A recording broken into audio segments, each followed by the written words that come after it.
5 सितंबर 1986 को मेरी morning duty थी और तकरीबन 6:30 और 6:45 के दरमियान मैं अपनी ड्यूटी पे पहुंचा वक्त से पहले और टामेक पे आ गया।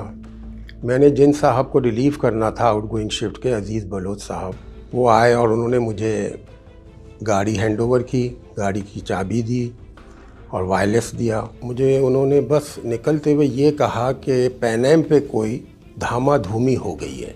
अब वो लियारी के थे, वो अपनी स्टाइल में बोले, लेकिन कोई एक्सप्लेनेशन उन्होंने मुझे नहीं दी। मैं गाड़ी लेके फ़ौरन पैनम की तरफ गया। मैं समझा कि शायद फ़्लाइट पे कोई इशू हो गया, डिले ना हो रही हो। तो फ़्लाइट के ऊपर जब मैं पहुंचा हूं तो मैंने जो ड्राइविंग रूल्स होते हैं एयरपोर्ट के, उसके मुताबिक गाड़ी नोज़ से अप्रोच की जहाज़ के।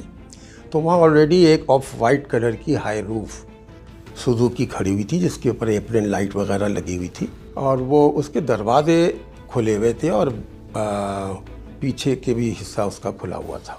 बहरहाल मैं गाड़ी से उतरा, उसका हैचबैक खुला हुआ था। मैं गाड़ी से उतरा और उतर के मैं जहाज़ की होल्स की तरफ गया जो उसके राइट हैंड साइड पे होते हैं। तो मैंने देखे कि होल्स दोनों सारे बंद हैं और जो इक्विपमेंट है वो भी लोवर्ड है। तो जहाज़ इस तरह का था जैसे डिपार्चर के लिए तैयार है। जब मैं पलटा तो फिर मैंने उस वक्त देखा कि 2 इनर्शिया रील्स जो है वो जहाज़ की कॉकपिट की विंडो से हैंग कर रहे हैं। ये देखकर मैं ज़रा परेशान हुआ। Inertia reels basically in case of emergency cockpit crew के इवैक्यूएशन का एक सिस्टम होता है। समझे कि एक मेटल की कॉर्ड होती है जिसको पकड़ के हैंडल के साथ कॉकपिट क्रू कूद जाता है और आहिस्तगी के साथ उनको ग्राउंड पे ले आता है। जब मैंने ये देखा तो मुझे समझ आया कि समथिंग इज अनयूजुअल। सुबह का वक्त था, कोई 6 बजे का। मैं सो रहा था घर पे। मेरे पास जो हमारे रॉयटर के रिपोर्टर थे, इब्राहिम खान, कराची में, वो घर पे आए और उन्होंने दरवाज़ा बजाया। तो उठा, मैं देखा उनको। मैं थोड़ा ज़हन में आया क्योंकि बात हो गई है। तो उन्होंने कहा, भाई आप यहाँ सो रहे हो पड़े हुए, वहाँ हाईजैकिंग हो गई है। मैं तो वहाँ से चक्कर लगा के आ गया हूँ, अब मैं जाके कुछ चला रहा हूँ खबर वगैरह, आप पहुँचो। तो मेरे पास वेस्पा थी, वेस्पा लिए मैं निकला। जब मैं एयरपोर्ट पहुँचा तो सन्नाटा था बिल्कुल। वहाँ पार्किंग लॉट पे भी सन्नाटा और मैंने गाड़ी खड़ी की। ये ओल्ड टर्मिनल होता था उस वक्त। जिस वक्त मैं एंटर हुआ तो वहाँ अंदर हर तरफ आर्मी के सोल्जर्स फैले हुए थे चारों तरफ। थोड़ा सा मैं रुका, इसलिए कि वो आज के ज़माने की बात नहीं है। अब तो बात आसानी है। पहले तो कैमरा देखते तोड़ते थे, ठुड्डे अलग पड़ते थे। अगर आपने कैमरा सीधा किया उनकी तरफ तो आप दांत वाँत तोड़वा के ही आते थे। चश्मे भी टूटे हमारे कई दफ़ा। मैंने सोचा कि ये जहाज जो है पहले इसकी तस्वीर तो बनाओ। उसके लिए सीढ़ी चढ़ के जाना पड़ता था। फर्स्ट फ्लोर पे एक रेस्टोरेंट था और वहाँ नॉर्मली लोग आते जाते थे। वो बिल्कुल खाली पड़ा हुआ था, लेकिन सीढ़ी में मुझे फौजी खड़े हुए मिले। मुझे नहीं रोका, किसी ने नहीं रोका।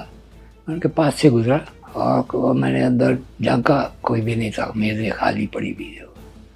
उसके बाद फिर एक और फ्लोर पे जाके आप इसकी छत पे आ जाते थे एयरपोर्ट की। मैंने कहा ऊपर से चल के देखते हैं अगर तस्वीर बनती है। ऊपर गया तो ऊपर तो मज़ीद ऐसा लग रहा था मैदानी जगह, फौजी इधर भी उधर का, और कोई 8-10 लेटे हुए थे और बाकायदा उन्होंने अपने असलहे के साथ उधर सामने जहाज़ था कोई वहाँ से 300-400 फुट। पहले तो मैं झिझका, थोड़ा खौफ सा था ना फौज का, लेकिन फिर मैंने कहा इधर देखते हैं।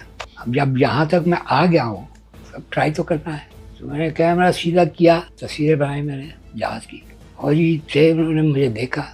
मैंने ज़्यादा से शॉट नहीं लिए, 4-5 शॉट जहाज़ के लिए। फिर मैं मुड़ा और मैंने देखा कि वो लेटे। मैंने सोचा यार ये एक तस्वीर तो ये भी बनती है, इसके साथ अगर मैं शॉट लूँ। फिर मैंने कहा अगर ज़्यादा लालच किया तो इससे भी जाऊँगा, ये तो सारा छीन लेना है। कन्फ्यूजन हुआ मुझे, लेकिन मैंने कहा एक शॉट ट्राई करो यार। पीछे खड़े होकर मैंने 2-3 शॉट लिए। मैंने 2-3 शॉट बनाए और मैंने कहा जाहिद हुसैन अब निकल लो। एयर होस्टेस की शदीद मुज़ाहमत के बावजूद हमला आवर जहाज में दाखिल हो चुके थे। अब इन्हें अपने टारगेट्स अचीव करने थे, लेकिन ये थे कौन? पैनम 73 को अगवा करने वालों का ताल्लुक था अबू नदाल तंजीम से। इस तंजीम ने 1969 में भी TWA फ्लाइट 840 हाईजैक करने का जिम्मा कबूल किया था। TWA फ्लाइट 840 को एक फलस्तीनी लड़की लैला खालिद ने हाईजैक किया था। लैला खालिद की दास्तान तो किसी थ्रिलर मूवी से कम नहीं थी। चलें उनका जिक्र फिर कभी सही।